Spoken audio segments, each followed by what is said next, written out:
7 past the hour, we're back with our breaking news. Let's take a live look at St. Peter's Square in Vatican City, where mourners have been gathering and paying their respects after the passing of Pope Francis this morning. The faithful around the world are mourning the death of the pontiff, including in New York City, where earlier today the Archbishop of New York, Timothy Cardinal Dolan, marked the Pope's passing. This holy sacrifice of the Mass this Easter Monday morning has a special fervor as beyond the sorrow, the sadness that we feel at the passing of our Holy Father, Pope Francis, we express our faith in the resurrection of Jesus and praise Almighty God for the gift that he was to the church, to the world, to us. Joining us now from outside St. Patrick's Cathedral in New York City is NBC's Erin McLaughlin. Erin, good morning. What's the reaction been like there?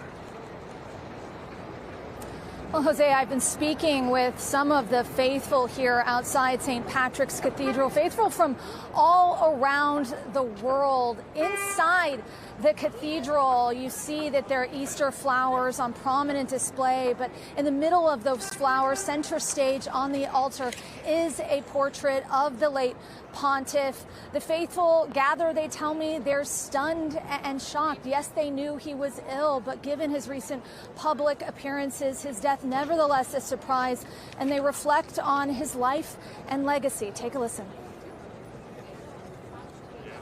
Kind of touching because everybody's praying, and of course we saw the picture of the Pope, and kind of in mourning, everybody. Very sad, especially as a Catholic, you know, but you can only hope that in the future the Catholic Church grows and gets better.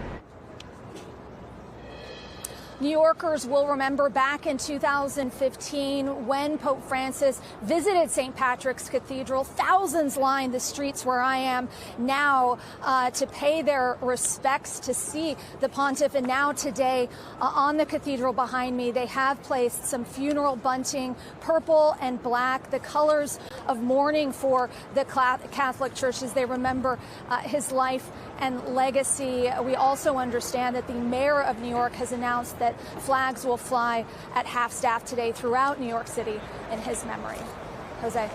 Yes, when he visited that precise place where you are in 2015.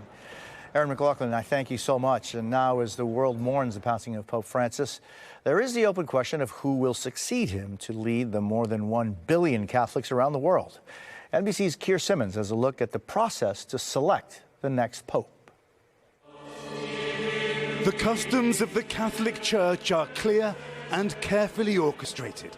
Once the period of mourning is done, the centuries-old tradition to elect a new pope, known as the conclave and shrouded in secrecy, gets underway. Over the next 2 weeks, cardinals under the age of 80 from across the globe will descend on Vatican City, holding a series of formal meetings known as general congregations, and more informal, direct conversations too. Keep in mind that cardinals are human beings, they're political animals as well. They will be meeting in various places. You know, Cardinal X will say to Cardinal Y, I've been talking about this to Cardinal Z, let's go have a pizza. It all comes down to the voting. The process so fascinating, so mysterious, it's been recreated in the blockbuster hit Conclave. We're about to choose the most famous man in the world. And 1.25 billion souls watching.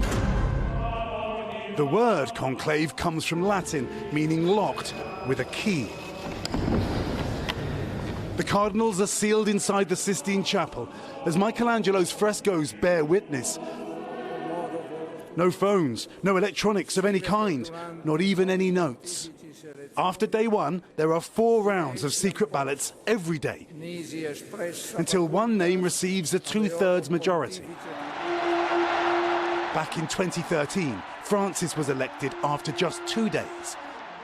And this year, the list swirling of likely contenders who may be pontiff material spans the globe from Asia to Africa to the Holy Land to Europe and Canada. Will the next pope be someone close to Francis, set to continue his legacy, or a more conservative voice set on pulling back Francis's progressive agenda? Also, age is very important. The Vatican is a very strange place because someone who is 65 or 70 is considered too young. Very few cardinals want another papacy that lasts another 30 years. As the secret voting continues, the cardinals burn the ballots twice a day, and the masses outside await the smoke. Black smoke means no pope yet, and white smoke Habemus Papam announces a pope has been chosen.